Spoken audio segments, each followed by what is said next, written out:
Mayor event. There's supposed to be several speakers. Let's see how it goes.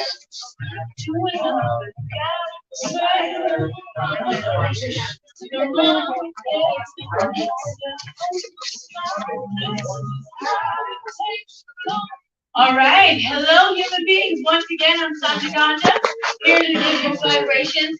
Welcome to an evening in a call in all four directions in this town hall. As I said earlier, I won't bust you again with all these wonderful words because I'm going to let the man of the hour come up. Tonight, we are going to have a wonderful discussion about where the industry is within cannabis, sustainability, business owners. So we have a nice small panel of wonderful advocates, business owners, and employees that have been involved heavily in Denver. As you all know, Ian Thomas Tafoya has also done his work in cannabis years and years and years ago, and now promises to help us in our fight within social equity, within cannabis and business owners, as he will become our next Denver mayor. So before we let these panelists on stage with us, please everyone give a really warm, wonderful welcome to the champion of the people, the voice of the unheard, your next Denver mayor, Ian Thomas Tafoya, everybody.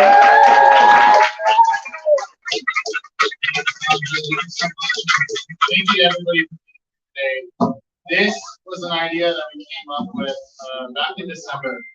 And we were on the doors and we were talking to people in the community, and we said, we know that this industry is vast. We know that it's been 10 years since we passed recreational marijuana. We know it's been even longer since we passed medical marijuana. But what is working and what isn't working, and who needs to be at the table in this conversation was really the premise of this. If you're not familiar with what it means to call all four directions, this is an indigenous philosophy that uses different colors, different cultures use different colors. But the one that I was raised around with black, white, yellow, red, it represents calling in all four directions, northeast, southwest, elders, youth. And so the purpose of this conversation as we were building it out was about sustainability, about equity, about consumers, about operators. We need to have a full panel conversation around this. This is just the beginning. I'm also happy to say that I received the endorsement from Normal, Colorado. And to be partners with them has been really exciting for me. A little background on me and just my love of plants. I actually conducted my undergrad research on increasing yields of greenhouses. I went on to work for 3 branches of local government. And while I was there at Denver City Council, recreational marijuana passed. I'm in 64. And I can remember being at Cervantes when it passed, and the excitement in the community. And the next morning, I went in and I tied my tie like perfect. And I was like, oh my God, we're like entering a new world here. And I got assigned to the committee because they were like, well, Ian, you know plants. And I was like, yeah, I do know plants. So I worked on that committee. And what I can tell you is 10 years ago when we were making these laws, the city council and the mayor, for the most part, were opposition to what the voters wanted. And they legislated from a place of fear. Fear that this was going to harm our communities, fear that this was going to result in people who would need to be hospitalized and committed because they were going to smoke too much weed when they were here visiting us. And that just simply hasn't been true. And I can remember sitting in that meeting and the police came forward and they said they needed money for 5 more vans to pick people up and take them to detox because of marijuana legalization. I thought that was absolutely crazy. And then I saw others come in and they said the problems were going to get worse, 300 times worse, but they didn't tell us the serious side. And I thought to myself, we need scientists that are at the table who understand this and who are willing to go talk to people when they don't have the answers, but really approach it from a data place. And that's really how I think we've gotten to this conversation around the environmental space. We know what some of the impacts are to our community, and we're going to suss some of that out. We certainly know that social equity is a huge issue, that the people who ended up profiting after we ended the war on drugs, which we haven't 100% by any means, are not our communities that have been first. I should also say that I want to shout out my friend Miguel Lopez here, who has led this march and this voice for activism at the national level and the local level. I actually had a chance to work on one 420 festival with you, the one that got snowed out all crazy. Rally. Rally. Okay, I got you correct on the rally. The classes affected by prohibition are nothing but this. Yeah, I think that's fair. So, Chief Operating Officer, what was your title at the time? I was the founder, which came after the creator, Ken Gorman, and the foundation, which gave the movement was a permit and a nonprofit organization with a mission, vision, goal statement, like any other influence movement, the Black movement, the Chicago movement, the gay movement, the Indian movement, the environmental movement, all those things came together. So whenever you saw the news stories, it was always, when you came to 420, the people said, you never know what you're going to get.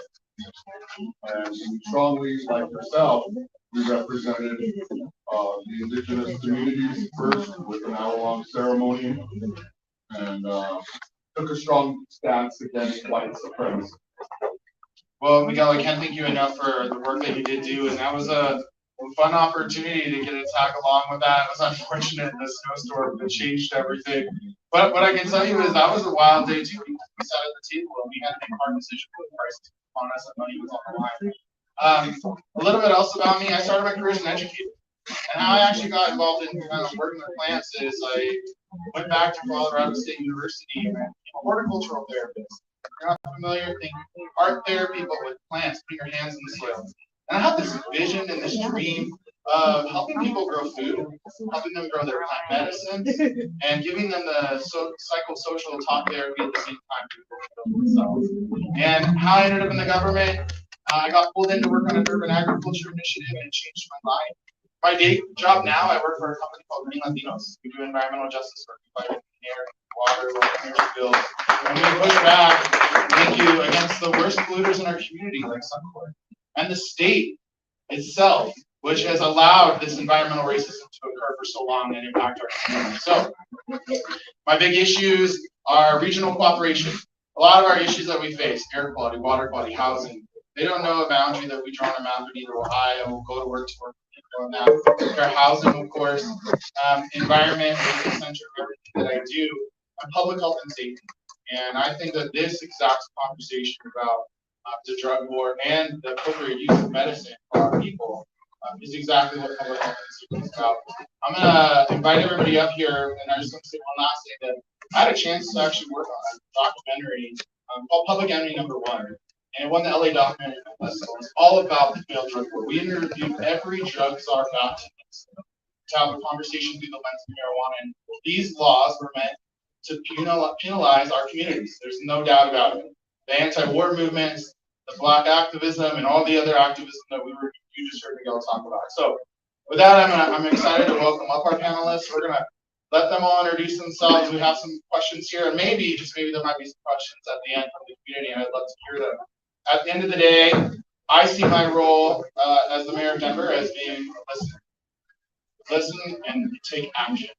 And so I'm really here today to listen to everybody here because I don't have all this experience. My experience is fighting the government on environmental justice for the last few years, not the issues with the industry.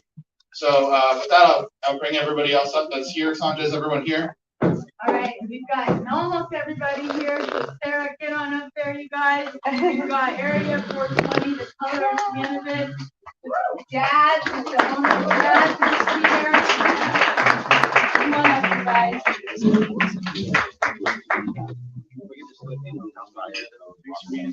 Yep. Should we move these out of the way? I think that You're hopping in here, great. Sarah, maybe we'll start with you. If you want to introduce yourself, take a few minutes and talk about your issues and your perspective in this all directions. Yeah, well, thank you all. I'm happy to be here. It's nice to speak on panels where people of color are in the audience and their community that really cares about the issue. It's been a hard week for me. So just my name is Sarah Woodson. I'm the executive director of the Color of Cannabis. Our organization represents the largest social equity applicants and business owners in the state. We've also spearheaded a lot of the new policies. So we worked on House Bill 2014-24, which created the social equity definitions. We then worked on Senate Bill 21-111, which created the $4 million fund. And currently it's been a hard week because we were finally able to get a bill introduced, which is now House Bill 23-1020, which would essentially change the distribution point and allow social equity transporters and other folks that qualify for social equity to apply for this license and no longer have to beg the retail store to hire them or put their products on the shelf. And that is being met with strong opposition from the MED and the governor's office. So yeah, so it was a lot. So you're catching me in the right time. I hope I'm not talking too much stuff tonight. But I think it's really important that people know that if change does not happen, of course, business owners, I'm also a business owner. I own a delivery business. We just got the first licensed mobile hospitality bus in the nation. Hey. And all those things are really good, right? But when you're in my seat, you're actually advocating for everyone else. So all those things are great, but if other people can't have opportunities, then all this work is not worth it. So yeah, so I hope I'm not too, again, hot tonight, but I do have a lot to talk about though.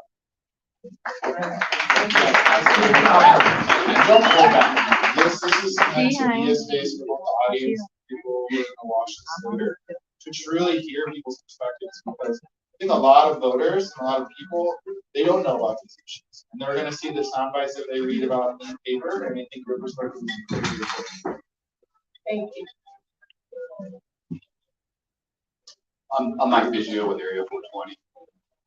We are a large 420-acre farm down in Monterey, Colorado. Fish rebranding. We really specialize in the underdogs, the guys that don't have the capital that it takes to get into the cannabis industry. We really specialize in cultivation and extraction licenses. I'm also a social equity advocate myself. I have my own farm. I did 8 years in prison for cultivating. This is back in 2000, before there was an illegal market. I got out in 2008.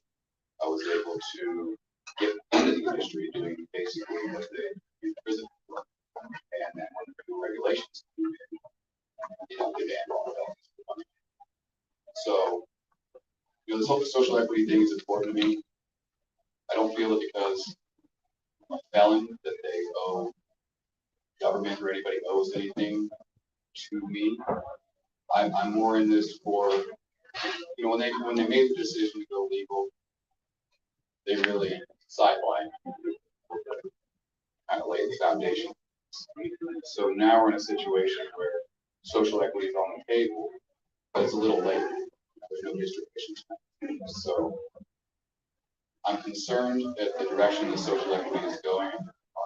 More about that, but really at this point in the system, there's a lot of interest entrenched in this industry that they don't want to give up in space. So this is going to be a battle. It's going to take a lot of creative ideas. But honestly, I feel we're going the right direction. I'm glad to be here tonight. Like Sarah, I'm pretty fired up lately on where this is going. So it's perfect time to have a discussion. Thank you.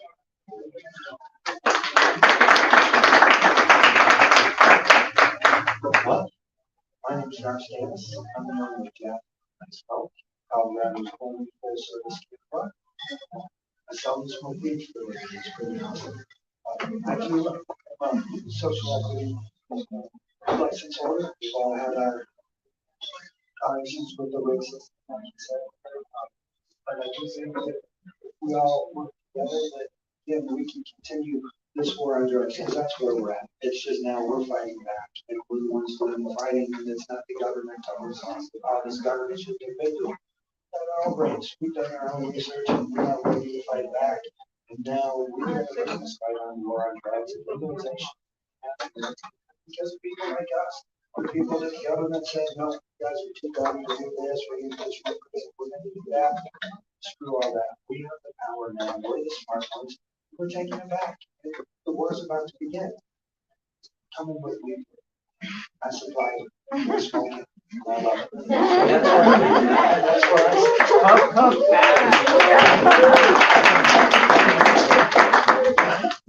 smoke at jazz all the time.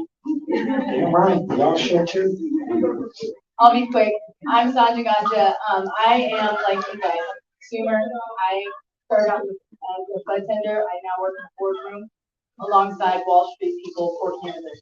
And I do a lot of the marketing, the branding. I work with acquisition. I also direct the marketing for Speech Girls. I have a show on High Times TV called the Sandra Ganja Show. We talk about life, conspiracies, well, hi.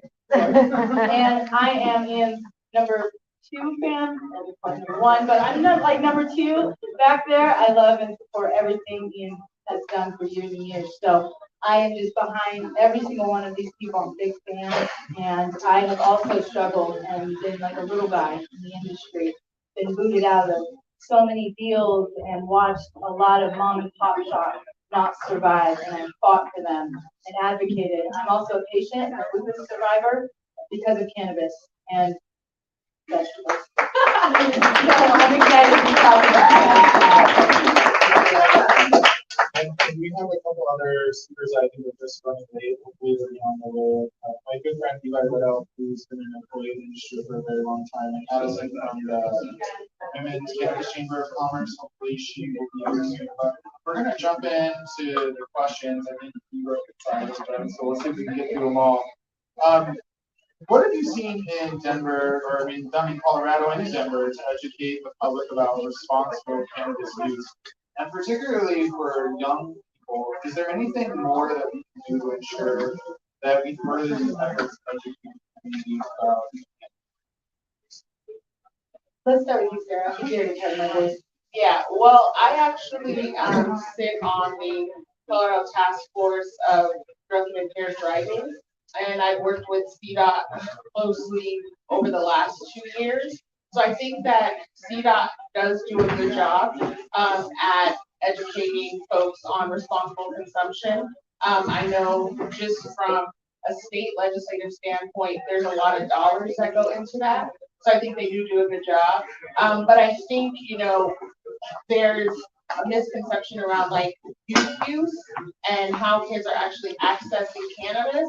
And so, when it comes to that, I would say not only is it the responsibility of the industry to make sure that they're educated, which I believe that they are 100%, but it's also the responsibility of parents to make sure that, they're staying on top of their children when it comes to cannabis use. So that's what I've seen, and I'm actually proud of the industry for that. I think they do a good job there.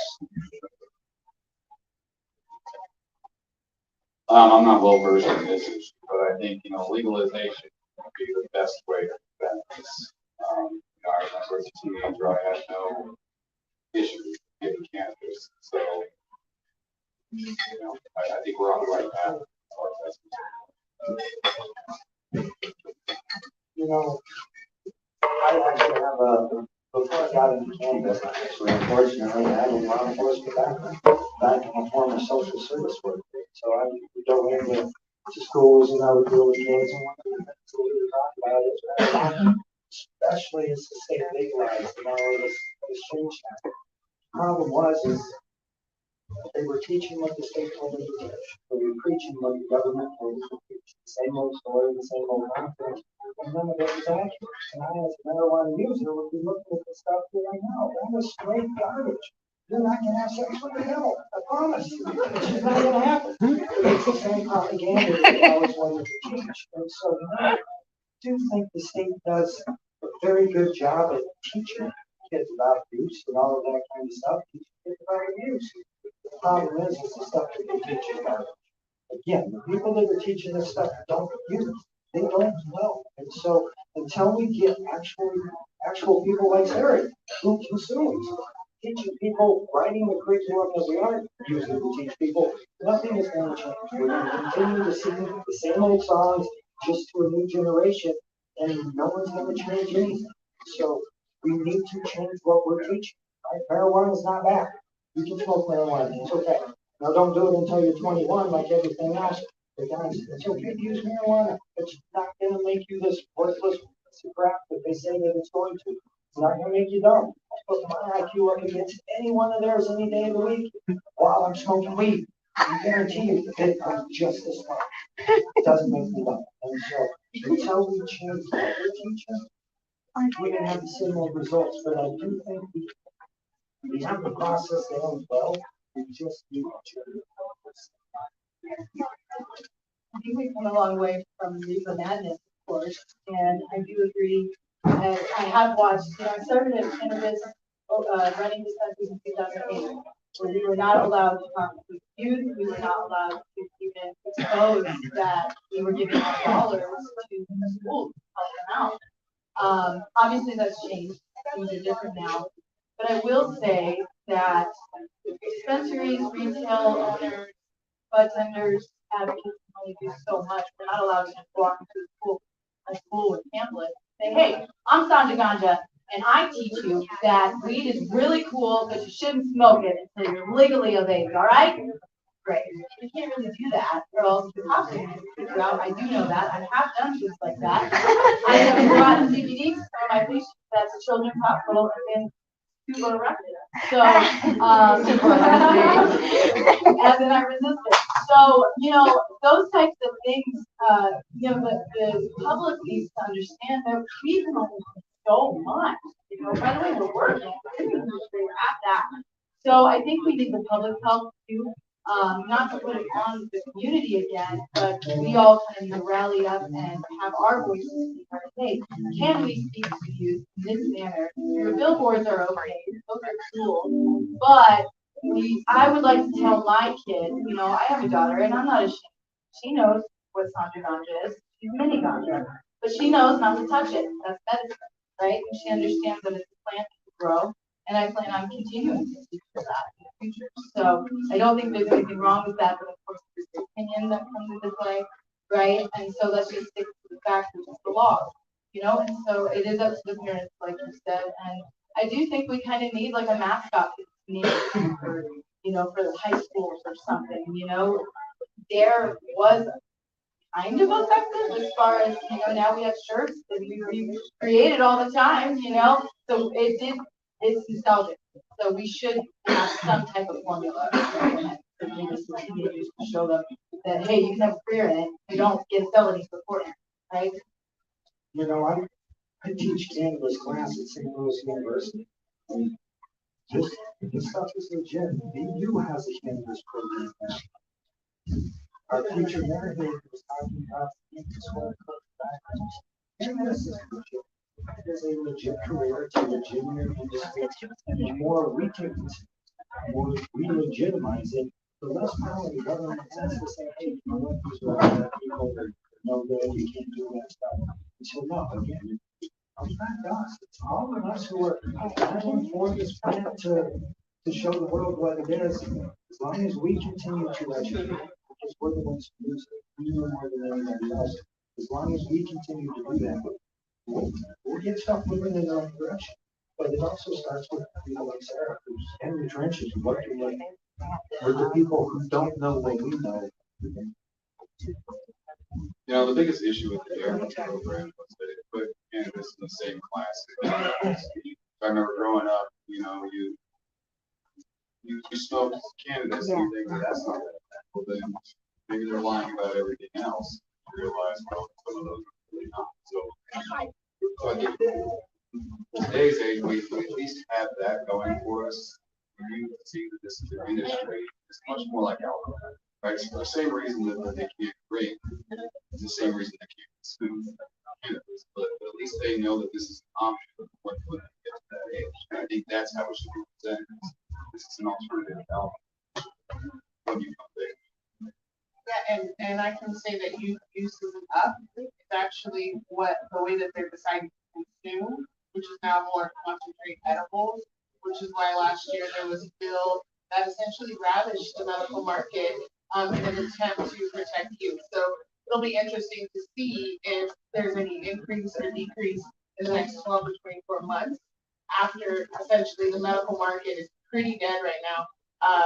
So there's always these laws, and that's what I really am excited to talk about. I think a lot of social equity people are just people in the community who don't understand that, like, if you're not in politics, you're just not in pot.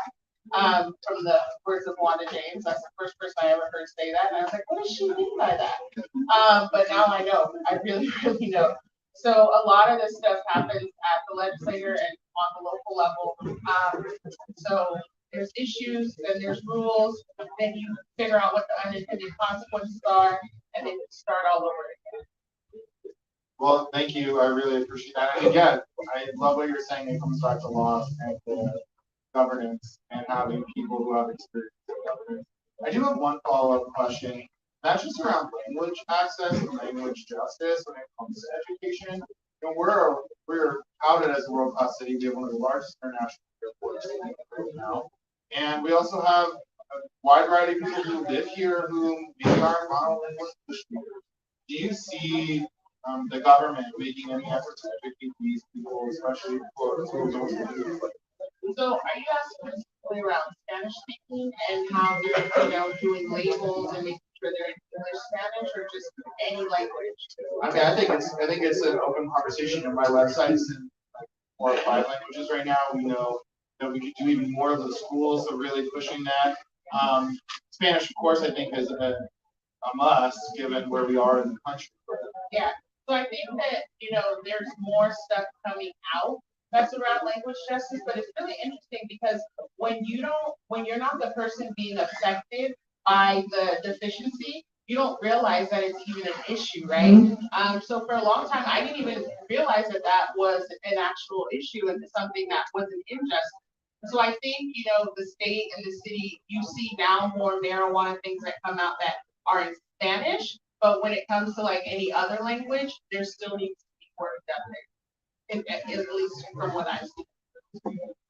Eva, you're here now. Why don't you go ahead and introduce yourself? Hi, everybody.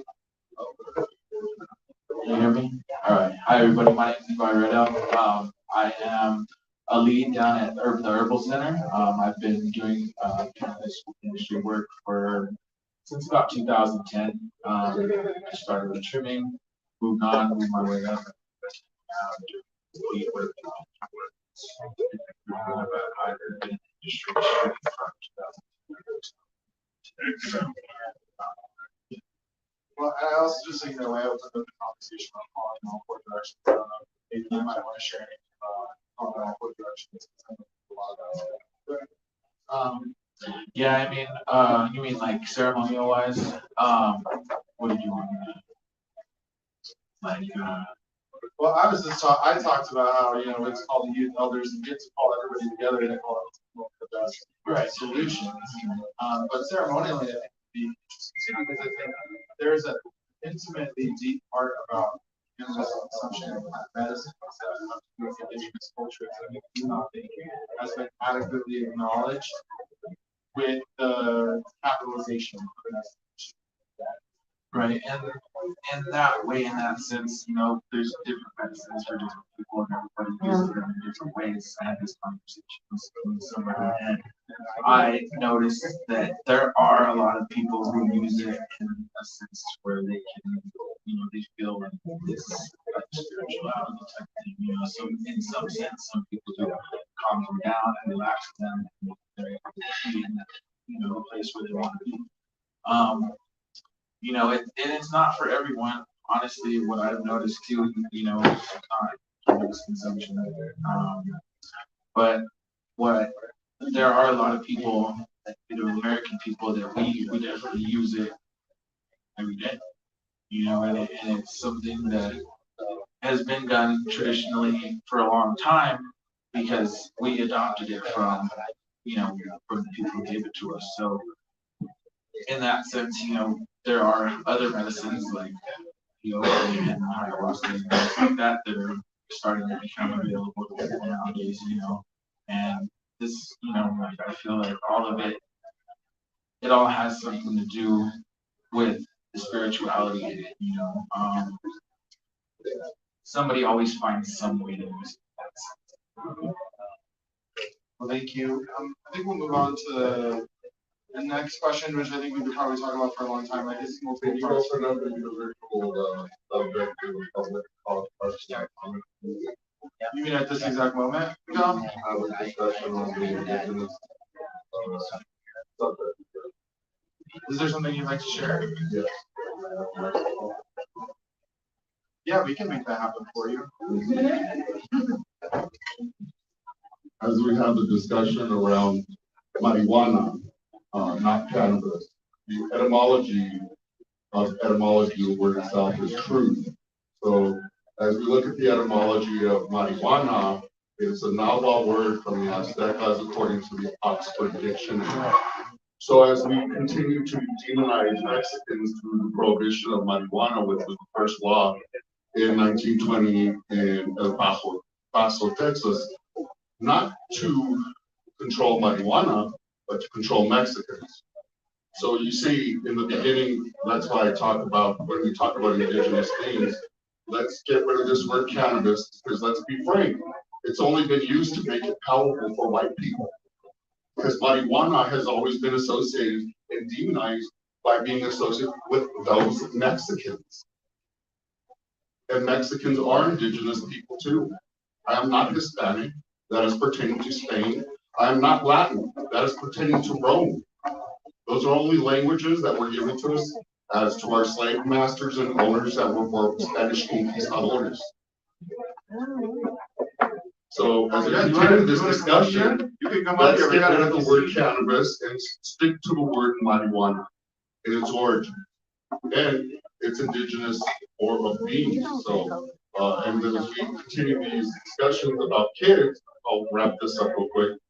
Gina Carboni of Carboni's Italian restaurant in North Denver became the founder of Moms Against Marijuana.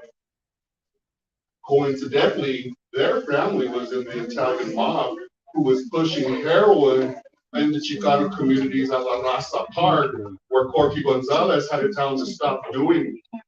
Seems coincidentally now that something that's benefiting a Chicano community, the Carbonis who were pro-Columbus Day are now somehow all of a sudden against marijuana. So I just want to also point that out. So when we talk about our kids' safety, in the interest of safety, it's acceptable for Europeans to drink wine with their kids, but with our kids, we can't indigenously smoke and have ceremonies.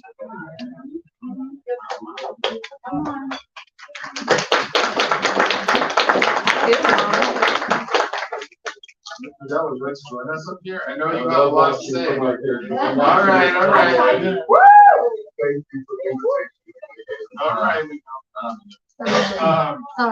So this question, this comes back to what we've been talking about, which equitable and fair legalization. I'm sure many people up here can talk about their facet of the industry. It's not equitable or fair, but it's change, and I would love it if you could talk a little bit about from your perspective of where you're at and where the industry. Yeah, so let's just start with Denver. I think that's a good place to start. So originally, when in 2020, when we passed the social equity criteria, you had these stakeholding groups, which I find to be kind of maybe something like a call from north, south, east, west, because you're calling the lawmakers, you're calling the community, you're calling the smart moms, you're calling public health and safety, excise and license, and because you sat on some of these things. So you have all these people come together that have interest in a stake in the industry, and then you have these robust conversations to create policy that's supposed to be effective. So that's what we did with, that's supposed to be effective, right? So one of the things was, right, okay. So the first thing was, is social equity going to be race-based? And quickly that was decided no. because of lawsuits, right? So it was the legalities around it. You can't discriminate against anyone now. So that was like, okay, we're moving forward. So then we tried to make sure that, okay, well, we need to then capture people from Black and brown communities and also people that have been the most impacted. So then you have this set of criteria. Are you low income? Have you ever had a cannabis felony or arrest? Have you lived in a disproportionately impacted area between 1980 and 2010? These are the criteria. That's what we're rolling with. Now, in addition to that, Denver had a moratorium, meaning there was a cap. You couldn't have any more of anything. So the cap was removed. Now social equity folks can go out and find businesses in the city of Denver. But what was not discussed or what was touched on, but was stakeholdered, in my opinion, in a fearful position, was that also you could say fearful, AKA making sure my financial interests are being taken care of via industry, was that all the setbacks and the neighborhoods of under concentration, all of that was still in place. So there's over 200 dispensaries in Denver. So now, just because you move the moratorium, there's still something that says you can't be within 1,000 feet of another dispensary. You can't be within 1,000 feet of a daycare. There's still something that says right here on the east side, Park Hill, Elyria, Swansea, and two other, Montbello, and one other community, you can't open any stores or cultivation, which are traditionally the places that are zoned. So this was like the first slap in the face for social equity folks, right? It was like, well, you just told us that we could do this, and now we cannot find a location to save our lives. And that's literally how it stands right now. Even with hospitality, the reason why Jazz is one of the only, not one of the only, is because the two hospitality locations that have even been approved in Denver, they still don't have permanent licensing because of all the rules and the regulations and the regs. So we have a social equity program, but we can't really operate. So that's a huge issue in Denver. And the next mayor has got to be able to assist us with that. Because so many social equity people don't realize that in order to get this change, you have to go talk to these new council members, have conversations, see if your interests align, because we don't have money to pay for lobbyists. So it's really like on the ground, real work, creating real relationships. And so that's what we need to change is setbacks and neighborhoods of under concentration. That will then give folks an opportunity, some of the people I know in the audience tonight, to be able to have cultivations, retail stores, hospitality lounges in Denver. So that's the first thing. The second thing. Can I ask yes. just a follow-up question on that? Please. Just from an equity standpoint, I often hear, and I just that concentration in those communities also frustrates the local community because it's all in one neighborhood, and that doesn't seem to be equitable at all. I hear it constantly from community members in particular. Yes, I agree. And the other piece to it is zoning. And that is a huge blip. You would not believe how difficult it is to get things rezoned. So all of this is happening on the local level. But again, if you're a social equity person and you see it on the news, like, oh, the first, Black business open, you're like, oh, okay, that looks like a regular middle class, maybe lower income person. I can go give a shot. And so a lot of people have ran out and done that. And then they're like, oh, I can't do anything because I can't find a space. The other thing Denver did, which we thought was really good, was because I worked in Denver and in Aurora on delivery. So again, you go to your local council people, you talk to them, and then they say, okay, we agree with this, we're gonna pass this. Is that we specifically set aside delivery in the city of Denver for social equity only, okay? But what we didn't realize was that industry was going to absolutely shut us out and not give anyone a contract. So we didn't know. I didn't know because I thought we were operating in good faith, right? So we have all these people, the majority of all the new social equity licenses on a state and a city level are all transported. They go out, they spend $60,000, $100,000, buy a fleet of cars, and they can't get one contract. So right now in Denver, you have 18 out of the 200 plus stores that are operating delivery, and you have 5 transporters that have those 18 stores. So people are basically going out of business left to right. The first person that ever started Duba, they're out of business. There's more people that will be going out of business. And that is why then we need a state change. But I don't want to just be the only one talking, so I want to give other people a chance. Yes. We, being the grassroots movement here, this table here represents a lot of people who were there in the beginning of the first regulations of House Bill 2314, and the other ones that first came in during when 64 passed. In fact, we were featured on the Time magazine for being the people being happy and sad, showing, you know, that we're happy, but we're still, you know, upset about how legalization. As you talk about all these regulations, we were there where they were being made. So we know about them very well. So when you look back at history, both whether it be alcohol industry or even the 4th of July, when they say all men are created equal except for savage Indians and African slaves, and the same thing with the alcohol industry, they made so many rules and regulations so that only the big boys could be involved.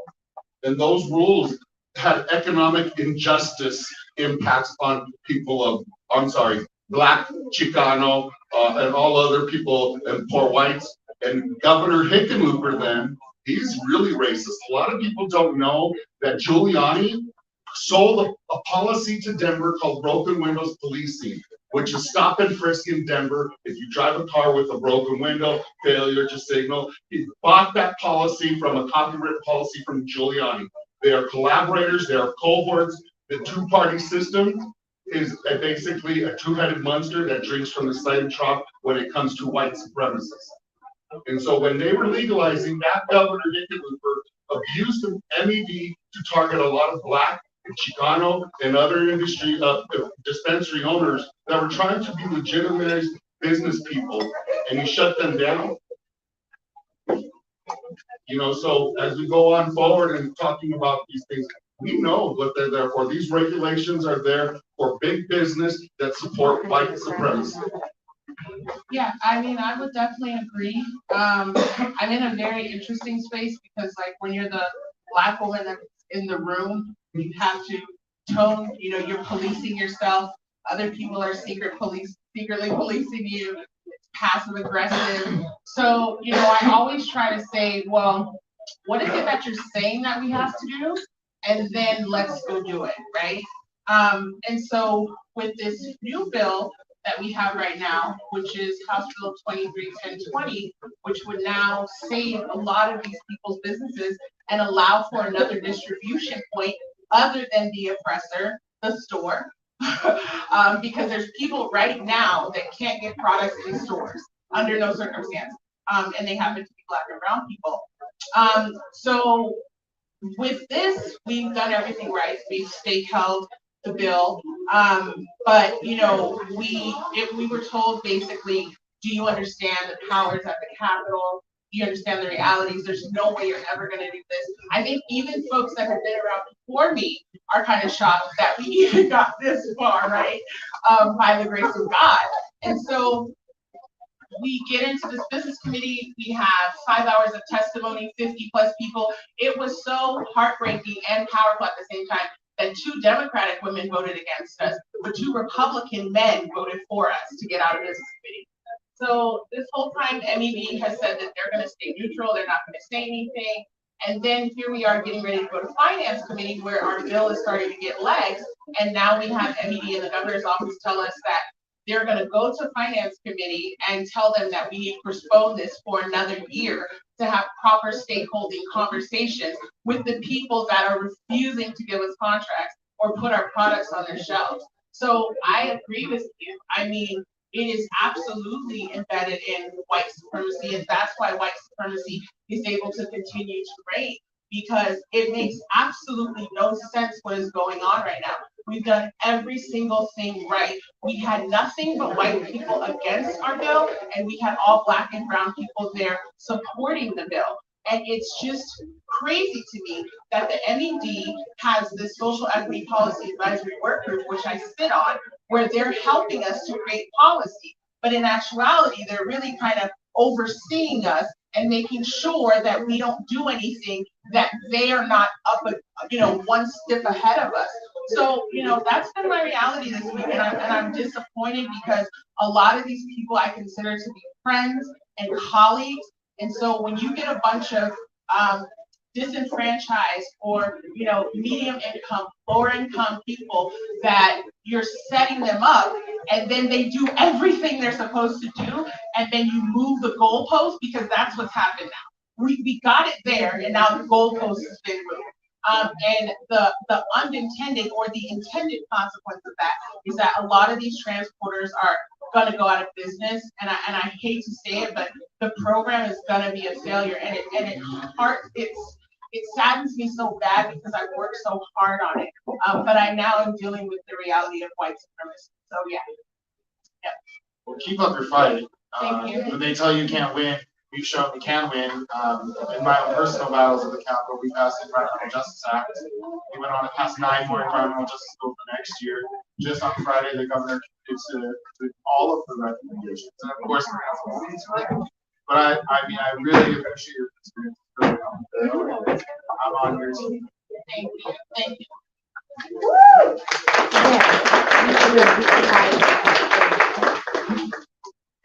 I didn't quite know what kind of meeting. And I was telling my boy, I don't know how deep into my conspiracy theories I'm going to be able to go, but I see that I'm amongst friends here, so this is great to see the build up. I was in attendance for the first social lecture. And like Sarah, at that time I was blown away that we were even having this conversation. I really thought I was written out of this game forever. I remember it wasn't 2 years, it was forever, right? It is 10 years, and we're making a little progress. So, and now at this point, I just feel like we've been played, and I'm upset with myself for even, going down that road and getting my hopes.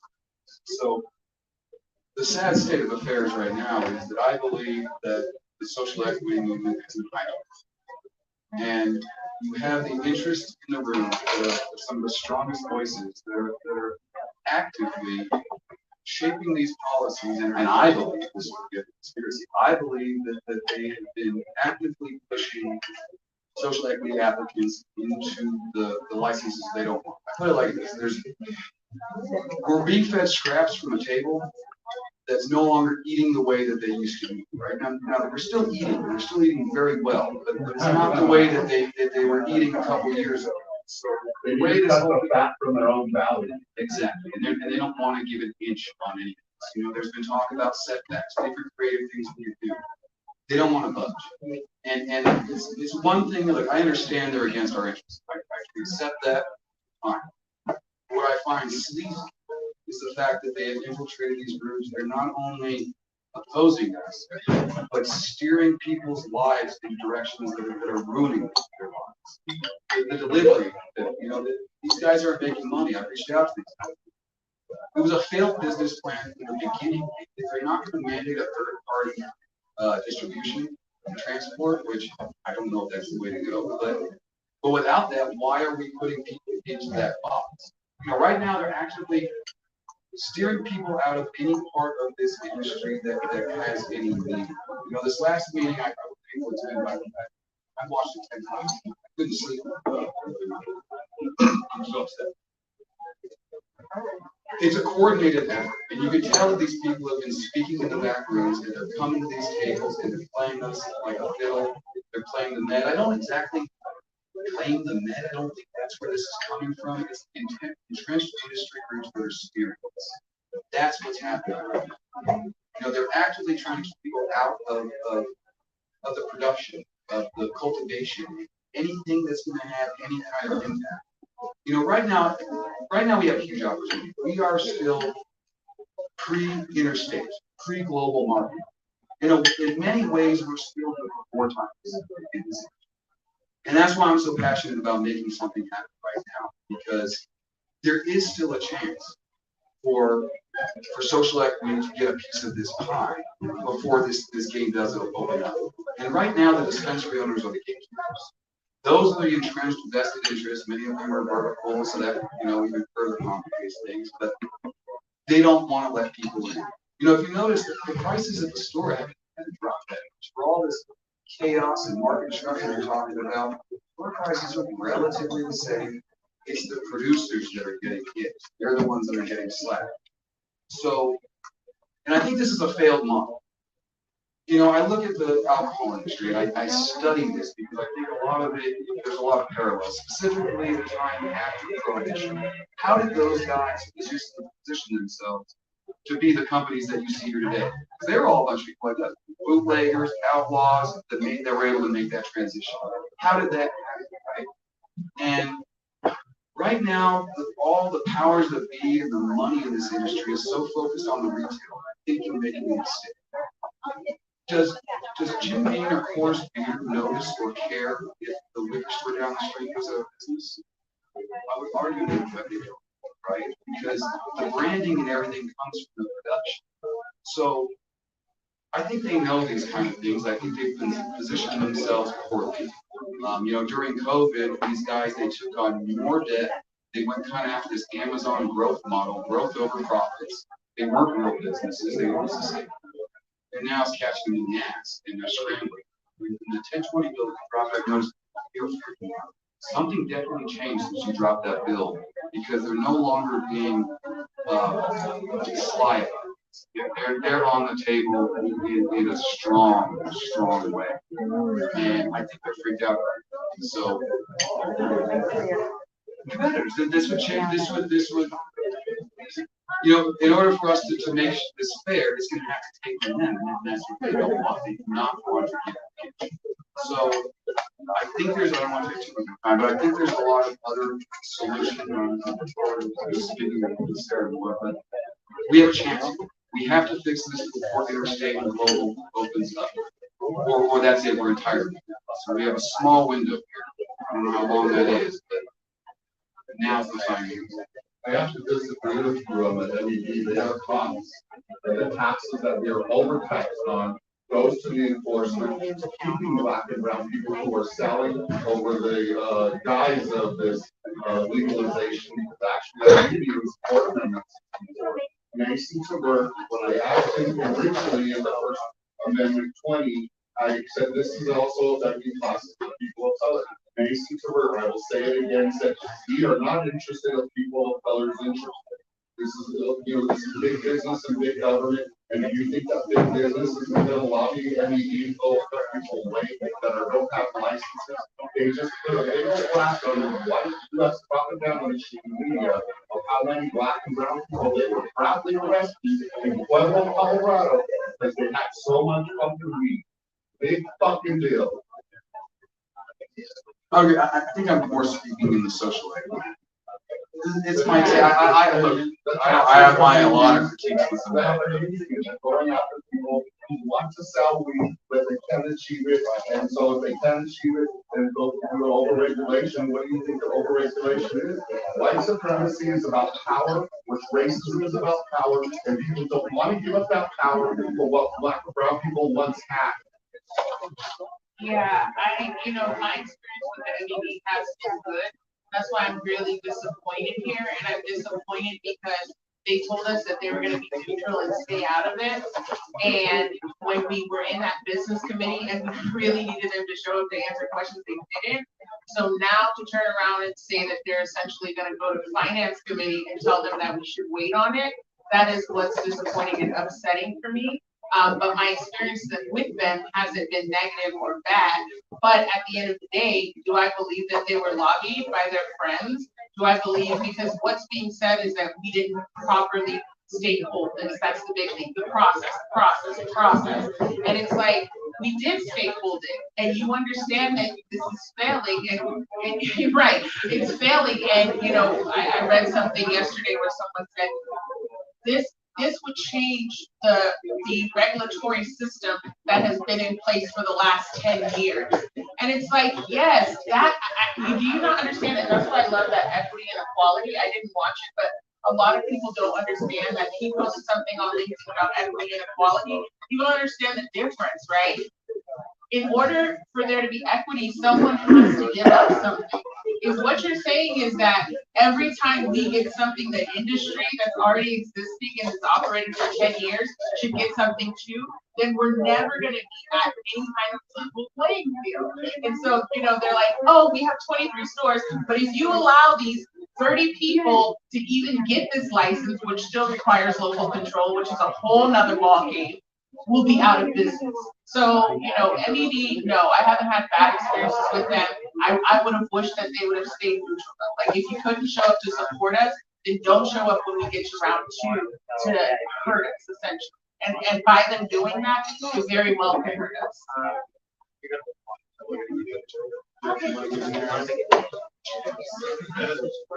You know, in addition to only jazz, you can find some licenses, companies all across the country. And giving people license is one of the biggest scams there is. And it's all about money. Yeah, that's it. Not stress it enough. It's the number one conversation I have with anyone who comes and says, Josh, can you give me a license? Yeah, I can. You have enough money to pay for it. That's it. I can do anything that you want. Sorry to interrupt. I love you, Josh, but it's 7:10 and I just want to lighten the mood a little bit. We're all potheads in here, respectfully, so if it's 7:10 and you know what that means. There's Shonda to make you laugh for a quick second. Back to the conversation.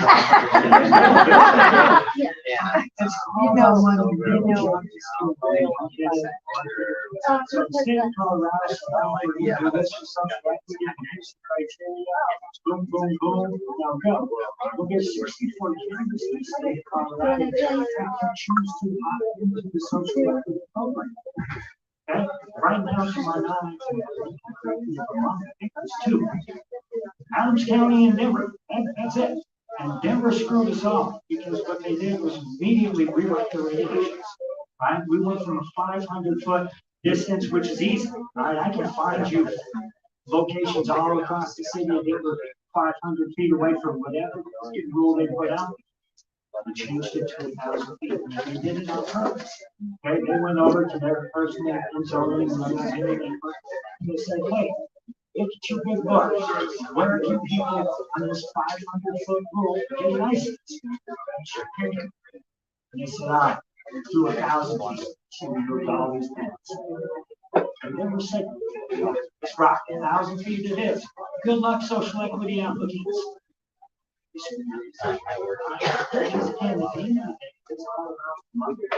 Alright, and as our good friend right there pointed it out, she was saying it, black, brown, Chicano, has no money. I'm a poor white kid, I'm a poor white trash right here, I'll say it proudly. I have no money either. I won the freaking lottery, literally, won the Adams County lottery. Other than that, started a licensing company because I didn't have enough money to get in the game. They wouldn't even let me in. They're trying to say, hey, son, you're too poor to come over here. I worked with this man at Brain Solutions, listening to them tell me that I was too poor. It's all their freaking license applications. Got them all there.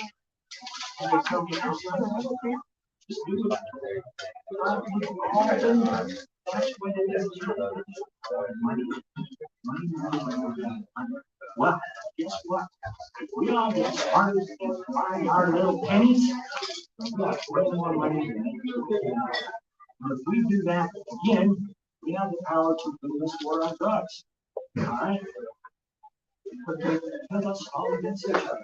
They make us fight each other. They make us fight my friend over here. They do that shit on purpose. So we can't have these meetings and figure out, all right, I have this money, you have this money, you have this money. Let's put it all together and shove it up their ass. Because once we do that, they don't have the power. They have the power because they can print more money than our bosses will pay us to make.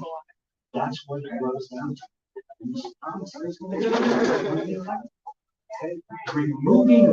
Removing these setbacks, removing the 1,000-foot rule to a 500-foot rule makes it so we're all in business. All right. Now, guess what happens? Delivery. The reason why they did this is, all right, it's delivery, all right? And you give social equity people businesses, now we'll do business with other social equity people, and here we go. No, it's all smoke and mirrors. Until we have enough money to remove those smoke and break those mirrors, we're screwed. All it So, is. so yeah, I'm here, just, and a lot of people don't know, we even have 2 zoning codes, which makes it even more difficult for people to navigate. It's erroneous to have 2 zoning codes, which have to do report. Hearing access to capital, absolutely super important. I sit on the Rocky Mountain Public Banking Institute, which public banking is another way of snatching back capital for our communities from our global masters of public finance. And they can be used for reparations. That's exactly what I feel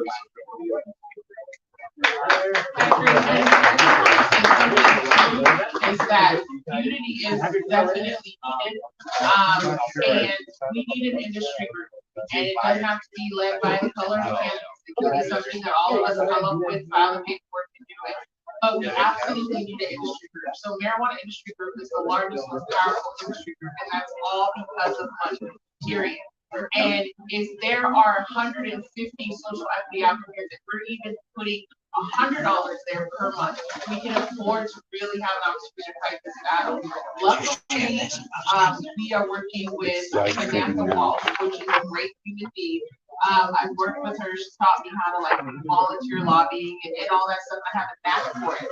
But Samantha is like, doing all of this essentially for free because what we're paying her is profit. It usually costs $60,000 to get a lobbyist, $70,000, $80,000 to go lobby for something like this. Then you need to get a lawyer to make sure that you draft the proper language. We don't have the money, and it's not because we don't have the money. It's because everybody wants to be at the front. Like I came here tonight because I know someone from sitting on NAACP, Miss Sharon Cooper, that asked me to. But I never really want to be on the front because there's so much work to do on the back end, right?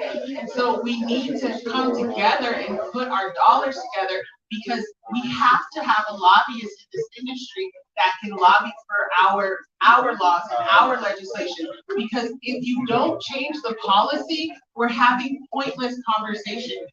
And in order to change the policy, you need to have professionals so that we can run our businesses while professionals do the work.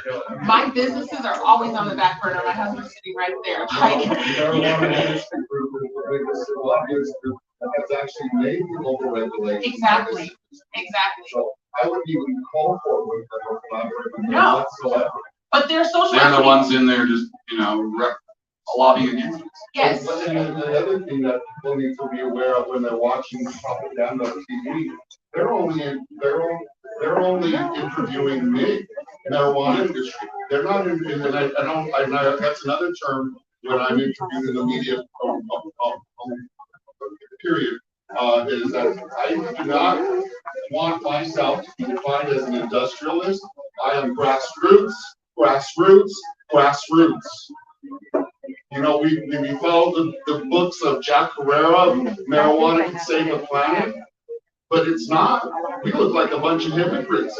I agree with you on one part that the group as a movement has made a mistake in its urgency. I didn't support 64 because I knew the language was already oppressive and the people were. I'm not a prohibitionist, obviously, but I'm for proper language. And that begins with Amendment 64 being completely redone, because nowhere in the alcohol industry do they limit you to buy 1 ounce of liquor. And who does that benefit? Big business. And then to facade it that we're legalizing it is going to give all control over to the legislators. That was another mistake.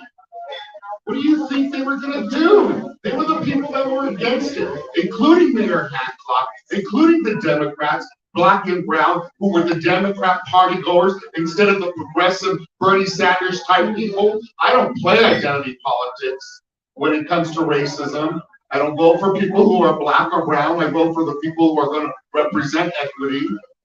And I'm going to tell you a lot of black and brown people, like Senator Lucia Guzman, and a lot of others, and gay senators too, who supported overregulation.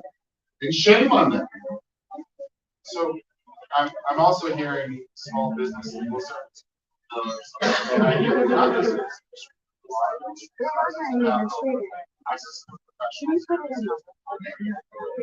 I also want to pivot to the part of social equity that isn't about the office of social equity, but it's about workers' rights.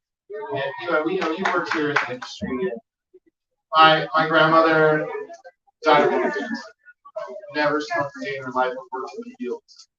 And believed until the day she died that she was exposed to pesticides. And it's part of why I've dedicated my career to pushing back on toxic chemicals. And from the cultivation side, there's a portion of that, but there's also fair pay and so many other things. I'm curious if you might talk to us a little bit about workers' rights from your perspective growing up in the industry. For me, like, one thing that I noticed that I would like to see is like maybe something to have all of us up in the sense that everyone, not even just workers, the cultivation, like things like that. I don't know if I'm wording this right, but a union, you know what I mean, something like that, you know what I mean, to have that style of backing where, we have that job stability, we have that, the right wages, livable wages, I can't buy a house on my wages right now, you know what I mean, like I have 5 children and a wife and 2 dogs, and like I can't buy a house on the wages like that sucks, you know what I mean? Like we're in an industry where we should all be benefiting from this, everyone, not even just people that work like myself, but like people, that are bringing all of this in, like that are wanting to everyone, people that are, working for the rights and all of that. Like we need something like that so that people like me, I would love to own a house. Like that's one of my dreams. I want a house. Like, I'm working at it, but like anywhere I go, the wages are just exceptional. And $20 nowadays is like minimum wage. And most people are barely making that. And it sucks. It really does. And I would just like to see maybe some type of something to have our backs and everyone else's backs so that we don't have to worry about that. So that we can have some type of baseline in our life. We're not meant to live like this. My ancestors did. Just people,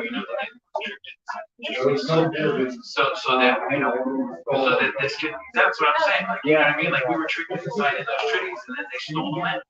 And so regardless, it's not, this was not the intention of that. Like what happened? And why are we at this point where it's like in Denver, it's great quality of life. Yeah, sure, we have piece of land and all of that and everything else, Denver and Colorado. But it's really hard to live here, in the sense of when you have a job, like even non-Canada, like marijuana industry, like literally think about it, like people in the grocery department, like they're struggling just as much as everyone else, people that work in the restaurant industry. I would just like to see something for us. People at UPS, they have to pay, so I can't leave. I would love to see that. I think that would be great for all of us. It would be such tremendous help for just the state in itself. It would see such an uprising. It would make people want to go to work. Great things at work, But I notice a lot of people, they don't want to come. They don't want to make the little things that they're making. And it's tough to get. So that's just from my heart what I brought tonight, that I feel like I would like to see some type of committee, union, whatever you want to call it, to help us benefit everyone.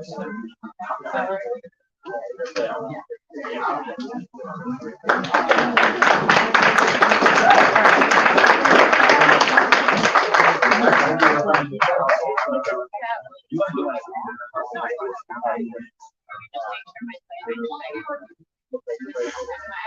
not the first person I cross somebody where we're saying, how is it that it appears so much progress? I'm with you 100% of the way. If you want to be my guy, I'm with you. Absolutely. I wanna pivot my team mind on the cultivation side, and I'm wondering if we could talk a little bit about the environment, energy consumption, water quality, how we're sourcing our materials, how is the industry advancing. We have a brown cloud, for brown people here in Denver, Colorado, and energy consumption is tied to that. And I've seen progress. I know that the city and county of Denver, has brought committees together over the years to try to advance that. From your perspective, I'd really like to hear. I think unfortunately this is another, it's entrenched in the establishment. It's gonna be a hurdle. So last time I read 4 or 5%. I knew when I moved out here 30 years ago, I was gonna watch the worst happening. Sure enough, it's not. That's insane. They thought up their square property and The thing is, in the early days, the name of the game was go get a warehouse in Denver. Now the answer to this is that you go into the agricultural community, you can grow out it's a fraction of the house. It's a good example. I don't want to. it's a whole One of the different. major operations in the state, operators in the state, had a warehouse in Denver. The production was over 800 a pound. The reason was they had a year-round greenhouse on their complex. They got a fraction of the cost for the state. That's the issue. Year-round and outdoor. Denver doesn't make that easy. You have to go there. It's the same reason why we're not growing any of these other agricultural products. It just doesn't make sense. So I think that's a big issue. In terms of environment, I think we are.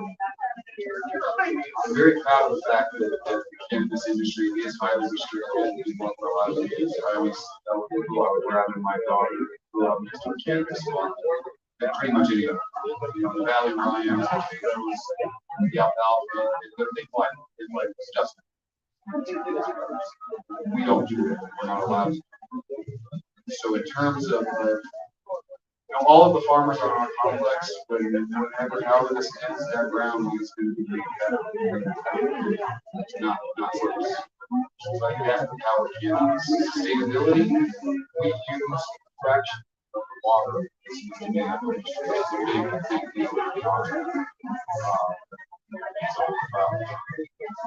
That's the power of cannabis, which is that which is also one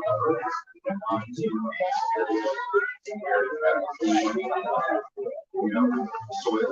You're not going to make it. What's going on with weather? It's the air. I know greenhouse growers are failing heavy metals. It's in the air. It's coming in. Those are the issues. Cannabis production out of the same So I have a follow-up question on the mediation here on this plan. There is a lot of happening marijuana, pull up these heavy metals, and then dispose of it somewhere else. I have a question about composting. Those who know me, I love composting. I helped pass a law requiring composting for 5 years. Friends who were trimmers would say that they actually would mix it up with plastics and the people would pull it out. Are we seeing progress on that? Because it is mind-boggling to me that you would take an agricultural product and mix it with plastic. That was prevented the people getting in there and having access to but luckily they were available. I'm actually I just had a meeting last week with an individual that's coming into our complex and taking all of our compost outside of the current land, which is that luckily that's being done. Again, it's going to be harder in the city of Denver. A lot of it can be handled through waste. And especially from being on the budtender side, I mean, a box and a box and a box and a bag seems to be a situation that is in excess, that is multiply up this harmony, society, and environment. I mean, I see it in takes, there's like so much stuff. You got trends and you got, the kids, they all know. I see so much waste by the time we're done with all of it. Plastic bags and boxes on top of boxes, and it's like ridiculous. Like, and then on top of that, all of the packaging for the actual product itself. It's always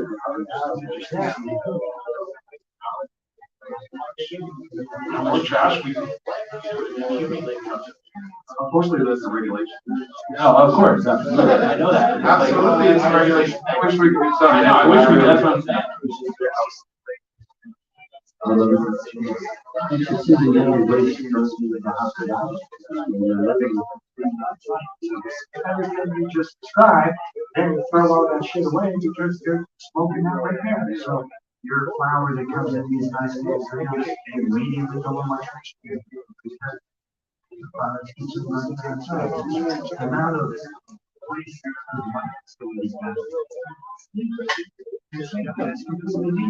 there's no reason you can't just give me flour. Josh, there you go. There's no reason I can't just give you flour. There you go. Like if we were in a bar, give me alcohol. I give you alcohol afterwards. There you go. Yay! But with weed, thank you. Go out and double. Hey, do that. Yeah, I was a speaker this year for the Colorado Interway and around environmental justice, and I actually had a transporter ask me, like, is it net positive or net negative if I want to get electric vehicles to do the work? And I talked to them about how less exposure to air pollution for people that are the drivers and where you're driving household. But until we talk about where our power is, how it is, then we'll, as we electrify our society, we will continue to drive up more pollution. Predominantly Latino communities in Colorado, and I can tell you that. It is 100% true in Colorado, where we get our power. It is Ruby Hill, where there's power generation. It is North Denver, where there's power generation. So, I talked to him about your advocacy should be aimed at joining the movement for cleaning up our grid at the same time. I think those parts play a really big deal in it. So I'm curious, though, as I'm asking about environment, where do you feel a mayor of Denver or local control can step in and make positive impacts on the environment? Or is it mostly, hey, use your lobbying power at the Capitol to drive this change? I'll jump in on that. The great thing for you is you're here every day, right?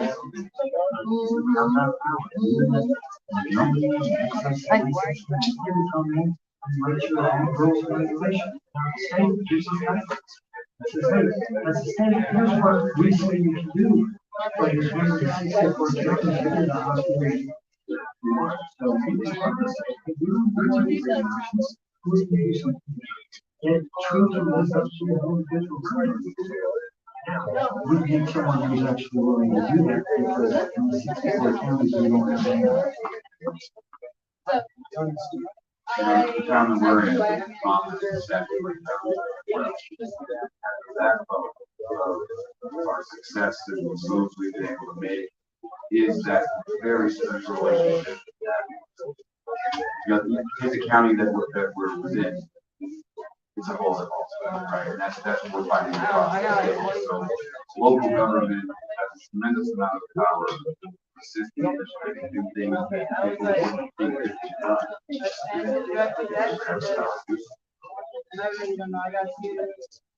you're creative. You're changing your county, gosh. I mean, that's as creative as it gets. You can do, seriously. Yeah, that's legit. I'm not trying to be cute. I've been calling this the Kush region of the United States. If you watch the old Spray Hunter videos, it's like they're walking around the same environment. Dig a little deeper. Same day-night temperatures, same elevation, same sandy loam soil. We're in that environment, so that's really special. And the next move that I'm going to make, I think, is know, we've been taking a long 10, 20-year view of what this looks like. You know, once the borders fall down, once we're on global markets, again, going back to the liquor industry, I think it's going to be much more of what region in the world are you sourcing your product. Right? So that's where the whole appellation of farming comes in. And that's the next step after the nutrition stage. Is getting that designation. We just did this in California, Humboldt region. This is the reason why champagne can only be purchased from the Champagne region of France. This is how you protect the market. And it can only be, there's rules, you know, it can only be done in an outdoor model. No sustainable, right? So we're talking no power, the terroir is the unique attributes that that environment brings to it, right? So that's the rules. And I think that's going to be easy.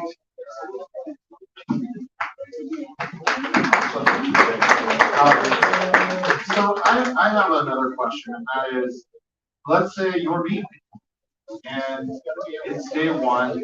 What can we do on day one, and what changes do you think are possible in year one? What can we begin doing from day one to help advance social equity, or workers' rights, or advocacy at the state level, or environmentalism and cultivation? I mean, I'm really interested. I'm taking notes here. I'm taking notes here. You know, the intention of this was for me to walk away with saying, what can we do? Because 10 years later, it isn't exactly what anybody wanted, I don't think. And again, I want to just reiterate that we legislated for years. And now it seems like we legislate perhaps to agree, and neither of us agree.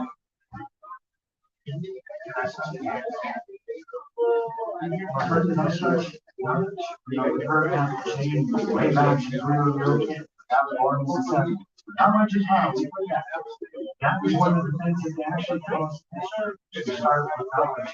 Number two, start with caring about social equity. We want social equity. So remove me from the equation. What people out of it and only go with what truly social equity should be. Start caring about those people, like actually care about them, not preach about it, but care about it. Go to their schools and see how they don't have money for hot. Those kids don't get it. Think about that. Okay? Those kids don't use it all. So how are they going to work? They're not doing shit. And I know this is social work going in there and talking with them. If they don't have energy, they start with just okay, and so we're going to take away every opportunity that they have to better their lives. That is nonsense. That's bullshit. That's the white man way. We've been doing that for hundreds of years. Got my buddy right here. He got some Thomas. How we trick him into taking it. So take it back. Trick these motherfuckers. Take it back. That's what we need to do. And this starts with you. I get running for Denver, man. I can't do the things that you can do because I'm freaking white. Take it back. Take it back. Take back your thing.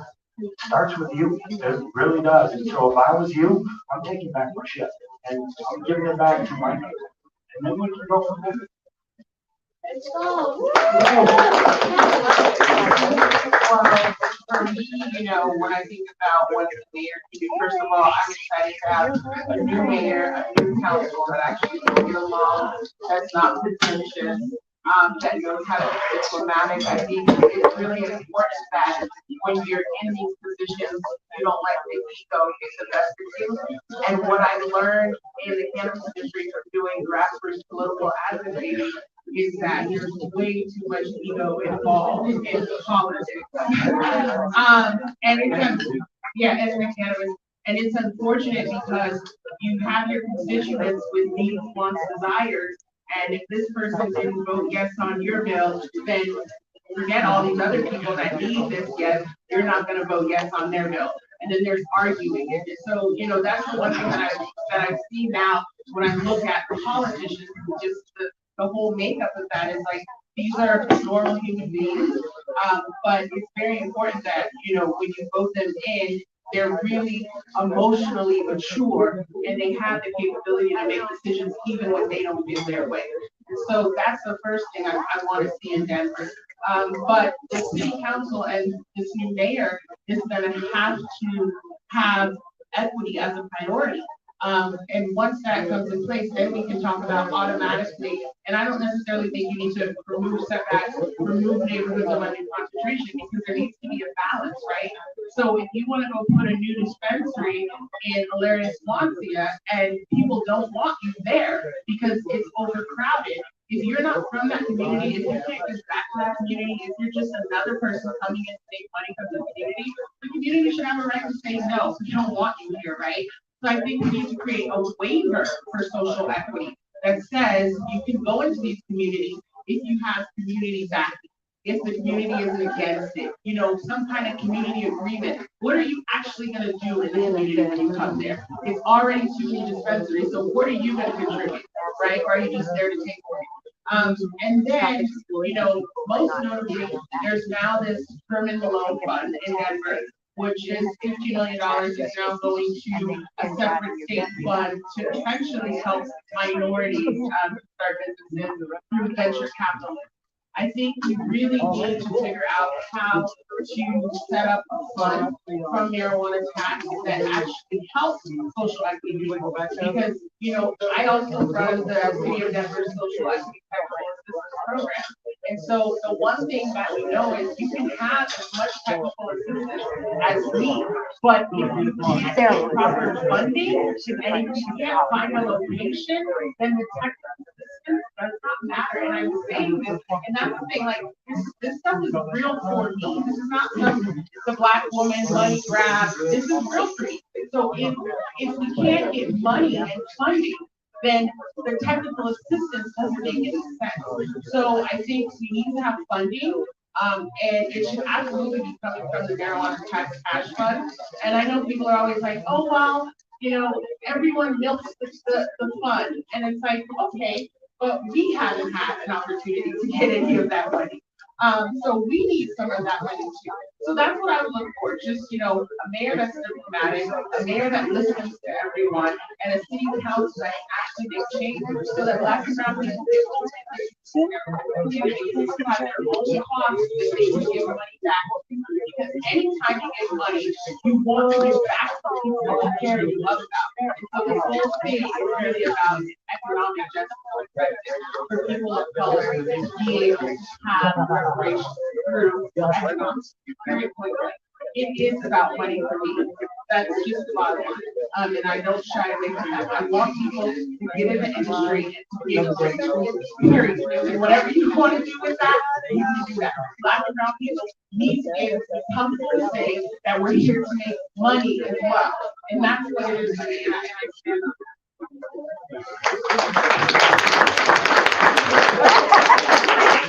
Here, here.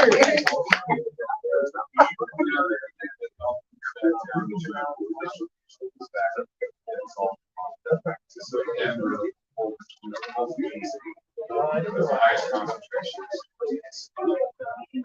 Anything that can be done to expand more stores and then, you know, allow social equity.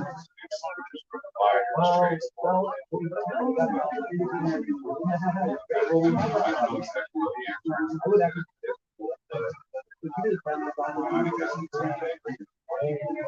think that's the core of this issue. There's just nowhere to go. And they only want to give us a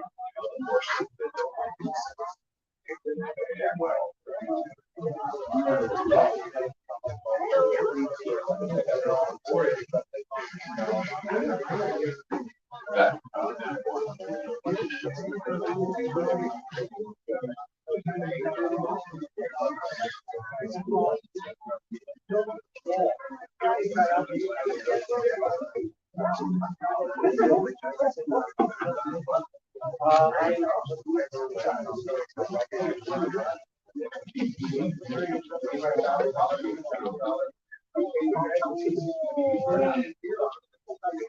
Class warfare, not just racism. Class warfare.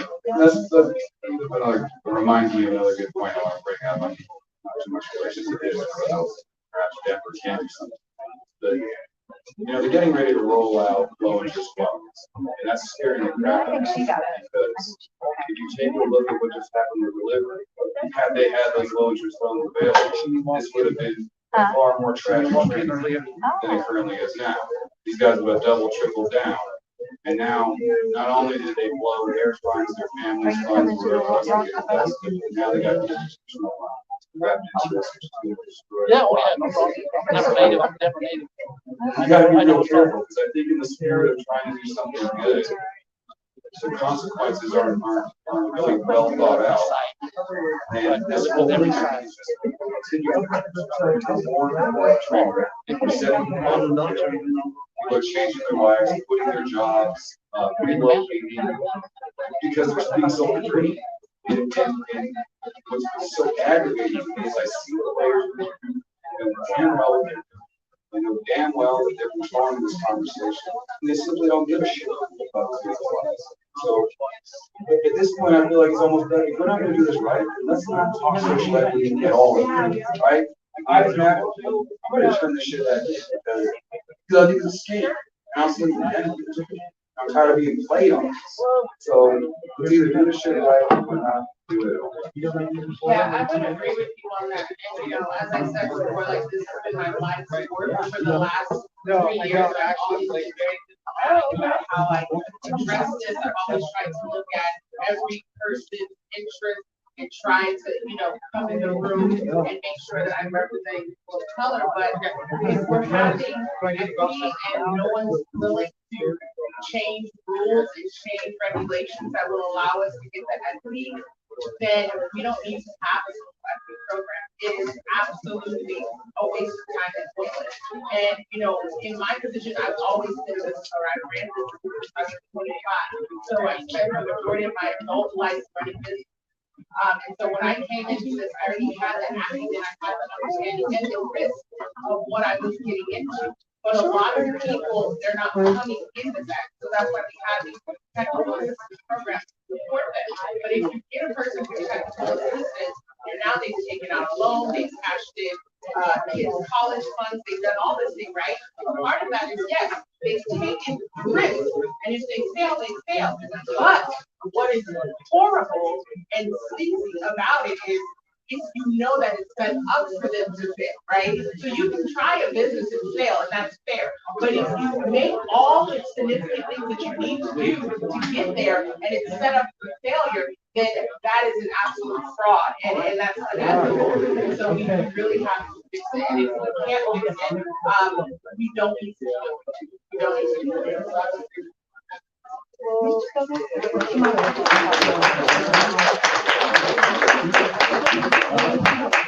I'm sitting here thinking about what you said. I would love to try to figure something out because I'll come back to what you were asking. What you were saying. What is something, you know, we should so, you know, I mean, all of it includes like livable wages, you know, education. You know, I would love to see people who work in the industry we would have some sort of education for them so they can further their employment. You know, if somebody wants to get into extractions, then they should be able to learn extractions, or if they want to get into making edibles, they should learn how to get into edibles, or even bud tending, you know, some type of education. Us to do and make it all part of whatever we have to do, but you know, I think that would really make a big difference in all of it. That's great. For those who don't know, not every city is going out. That is something that people are fighting for, and I support. Absolutely, as mayors, workers, unionizing for themselves. We have to advance on environmentalism. We have to advance on workers' rights. We have to advance on social equity. I said I have so many votes here. I'm so grateful. If you could give it a hand for all of them.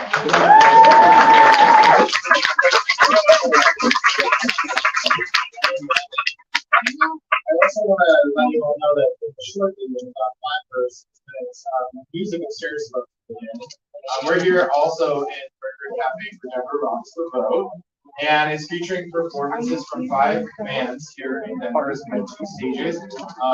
We have a box office here and a box office upstairs, and we don't have tickets for very much for other people to participate. All the money from stocks are free to us if we want. For us, we pay transportation and healthcare savings for us. We represent our workers for us to better our city. And so, AMAC and the Height, Andy Babb and the Big Beautiful Band, Latin Soul from Westwood, amazing. The Buzz and Elijah Tribe. These are the bands that you can hear. I also just want to say, this is a critical election for the city county members. It's a critical election for our region. It's a critical election for climate crisis. And I believe that Denver has the people in our city to lead the world to a better place. But it only happens if we do the work. We're in the last 30 days today to the election. This is the earliest election there's ever been in the city and county of Denver, and people don't know. So the only way we win is to go knock doors, make phone calls, send text messages, take flyers, and tell your friends. If we want to be the change, we have to do the work. And so I want to invite you to meet somebody from my team here, to sign up because we need your help. My motto is Together We Rise, I believe in you. For those who just joined us, I just want to run through my resume. I'm a teacher in Denver, Colorado. Went on to work for 3 branches of local government. I've worked on dozens of ballot issues, and I run a statewide nonprofit that has challenged the largest polluters and the state, causing harm to our community. We've done a lot of good together, and I want you to imagine what it would be like if we had a leader who wanted to do it with you every day. I'm Ian Thomas Boy. Thank you so much for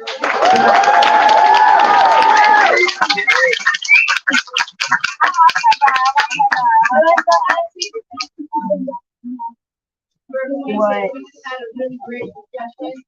Please stay down here for another 10 minutes or so. We're gonna let the band get set up. I would love for all of us to get some pictures, get acquainted.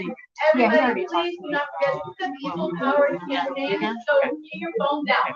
Literally right now. Check it out. SequoiaPremier.com. There's a donate button in there. Click that. Also, as you take a picture, Ian Thomas Sequoia @ share it. We'll be sharing it on our page, okay? We appreciate everybody being here. We'll put on some light music. We have Elijah Tribe. She's in here too, I believe, I can't see.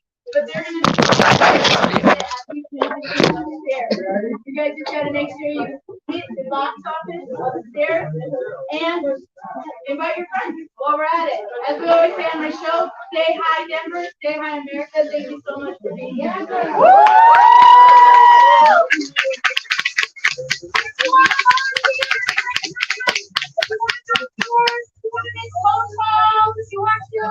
You guys come down.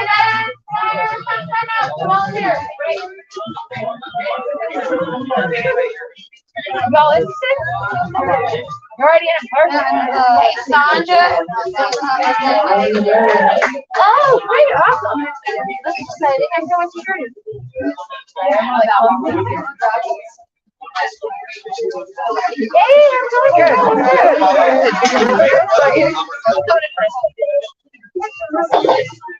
So yeah, I don't. I've got no. So I'm busy. Yeah.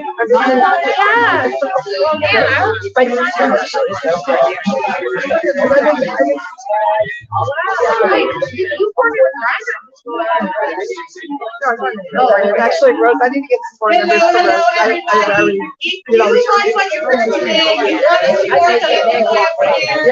to tell you, we only have about 30 days left to election day.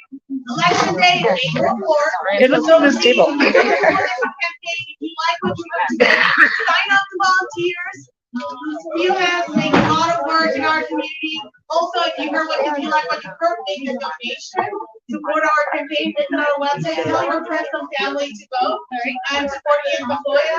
Only his heart really spreads around. Thank you so much for supporting. If you want to sign up, go to the back. Thank you. Did you make yourself? Oh no, I'll come back.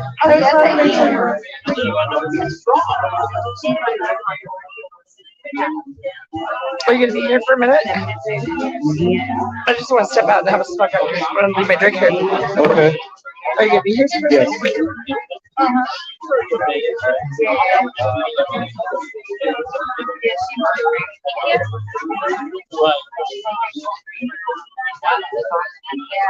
Now thank you, and I think I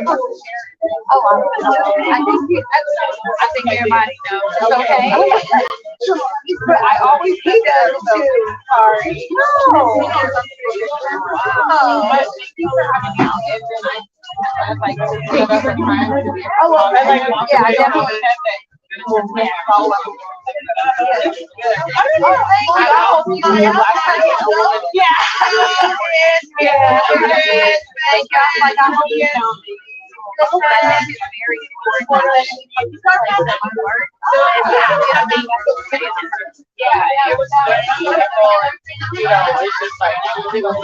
Yeah, I know. It's like a metal spider. I feel like we have to. Sorry.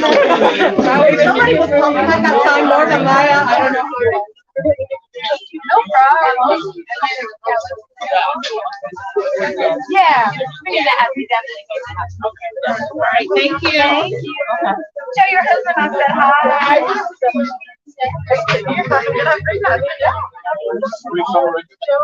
I'm already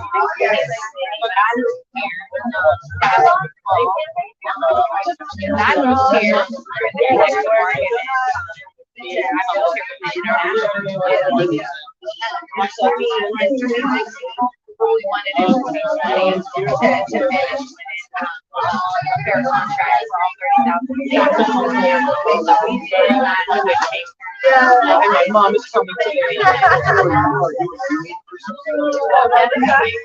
I would never work for you. Oh, that was amazing. I just caught that. Yeah. That should be a big one on. That's how I met him. He was always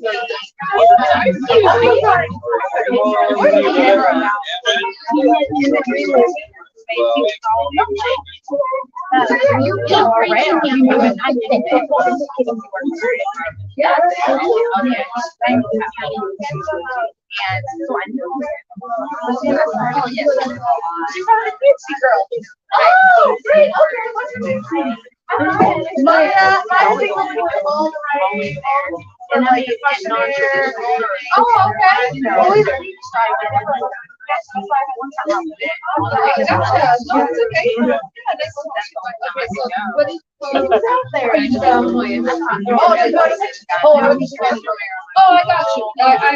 I have to demo whatever the video. But yeah, I can try. Oh, you want all that? He does all that, so like. Oh, also the movie. Yeah, I know. I've been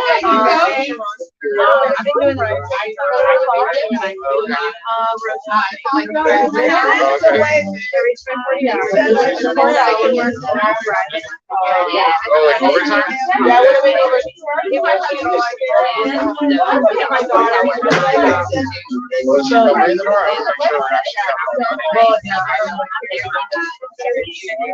All right, let me talk about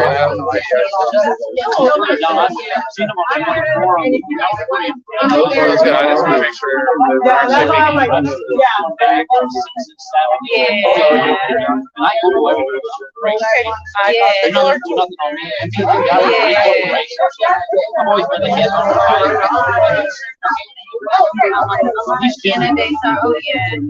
And he like, he got removed.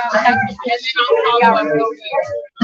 He did that, you know, at the, he did the house.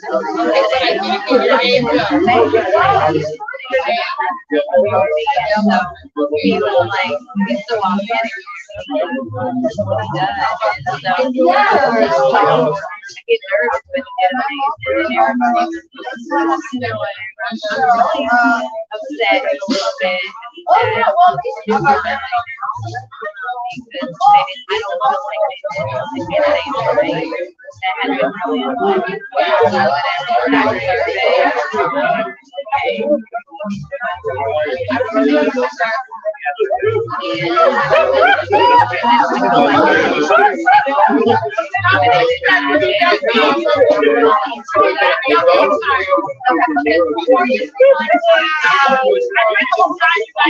Yeah.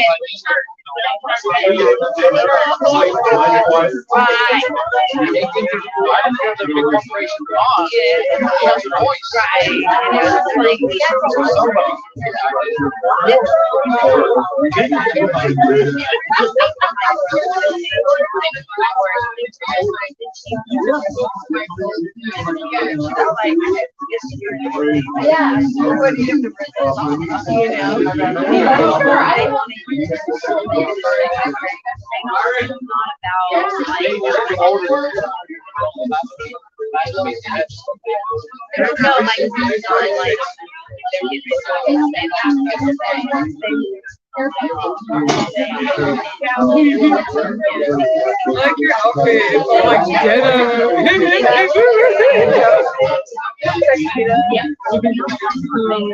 Are you here for the conference, right? I can just like Oh, great. I've been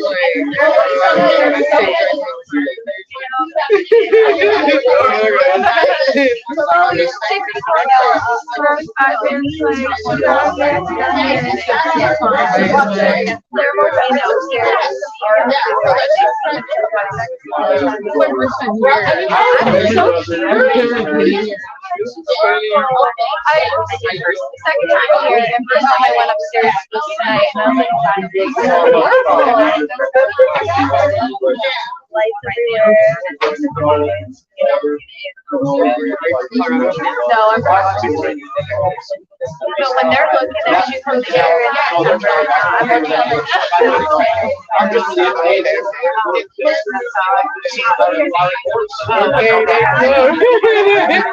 I'm never gonna have to shoot this low.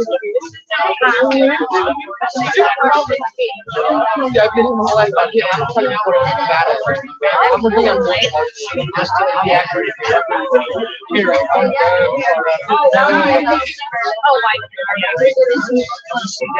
which is funny. Yeah, you're saying that when you're playing. Oh my god.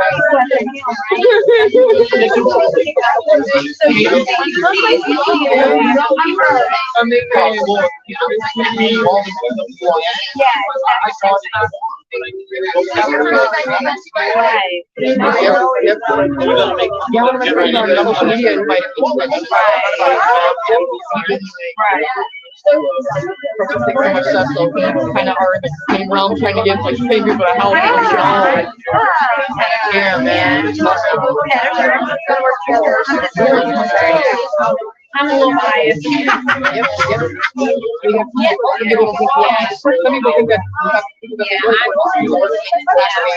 And then there's a job there too.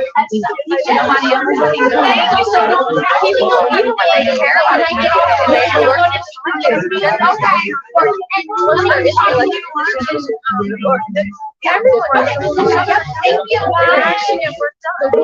how are you been with that? You're all right. Jeff and Leslie? So this guy over here, this guy over here, next to you. Hey, hey, how are you doing? Good. Do you remember last night? I'm surprised you remember last night. Sure, man. Thank you.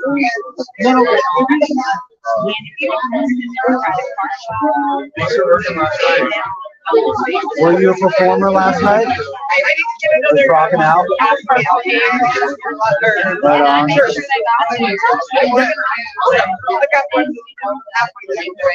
Yes. Right. It was funny.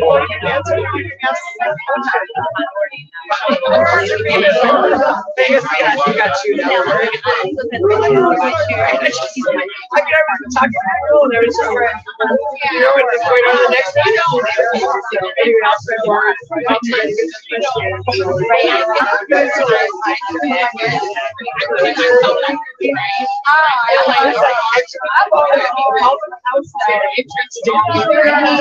It's really fun and I love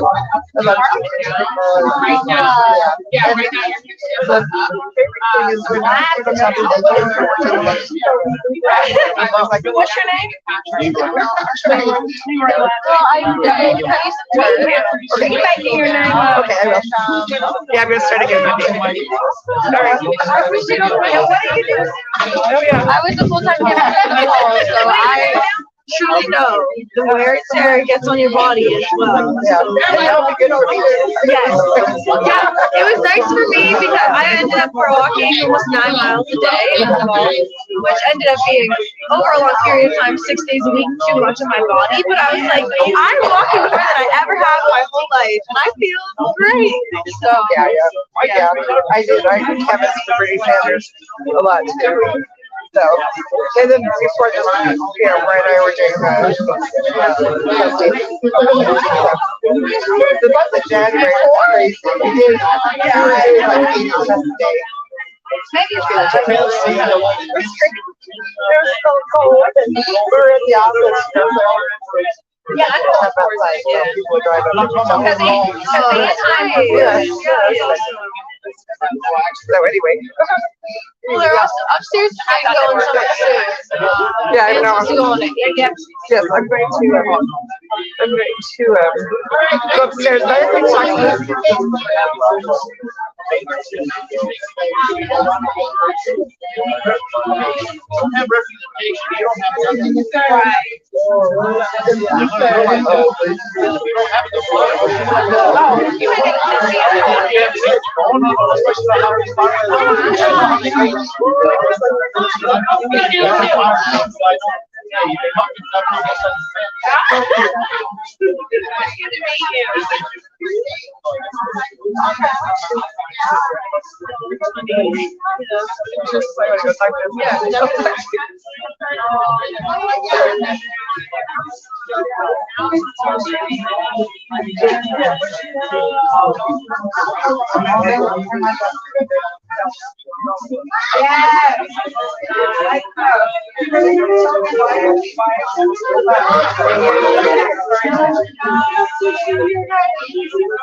was like, I love you.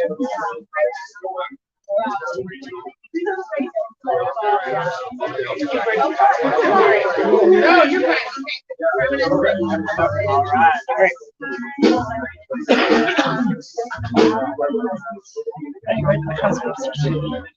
I do not have a ticket. $10. Honestly, you don't have that. I filed a wage certificate today. No, she can't. Or just text me.